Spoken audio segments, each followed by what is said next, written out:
আসসালামু আলাইকুম ওয়া রাহমাতুল্লাহি ওয়া বারাকাতুহু। আল্লাহ পাক পবিত্র কোরআনুল কারীমের মধ্যে বলেছেন, হাযা যিকরুন ওয়া ইন্না লিল মুত্তাকিনা লা হুসনা মালা জান্নাতি আদনিন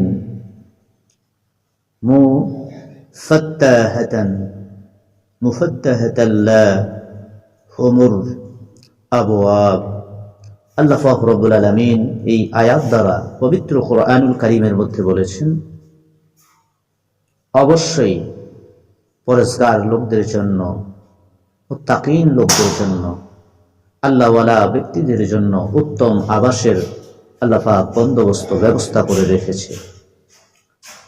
আর সেই উত্তম আবাস হচ্ছে চিরস্থায়ী এক জান্নাত, যার দরজা হামেশাই ওই সকল ব্যক্তিদের জন্য উন্মুক্ত, খোলা রয়েছে, খোলা থাকবে, যারা আল্লাহ পাকের হুকুম মানবে, যারা ফরজগার হবে, মুত্তাকিন হবে, যারা তাকওয়ালা হবে, যারা দিনদার হবে, যারা আল্লাহকে মেনে নিবে, ওই সকল ব্যক্তিদের জন্য উন্মুক্ত থাকবে জান্নাত। আর এই মাহে রমজানুল মুবারকে যারা আল্লাহকে ভালোবাসবে, আল্লাহকে মানবে, আল্লাহর উপরে অটুলভাবে একীন বিশ্বাস রাখবে, তারা অবশ্যই রমজানুল মুবারকে সিয়াম সাধনা করবে, আত্মত্যাগ করবে এবং রোজা রাখবে। এই রোজার মাধ্যমে আল্লাহকে খুশি করার তারা চেষ্টা করবে, তার সঙ্গে তারা তারাবি করবে।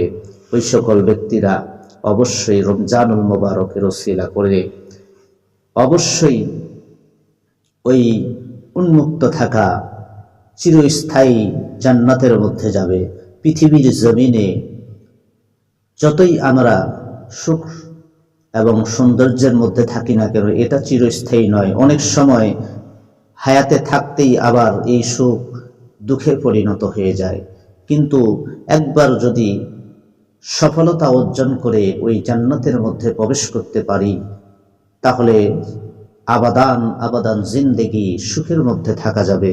আল্লাহ পাক আমাদেরকে এই মাহে রমজানুল মুবারকে সিয়াম সাধনার মাসে, আত্মত্যাগের মাসে আমাকে এবং আপনাদেরকে সঠিক বুঝ দান করুক এবং সিয়াম সাধনা করার তৌফিক দান করুক। আমিন।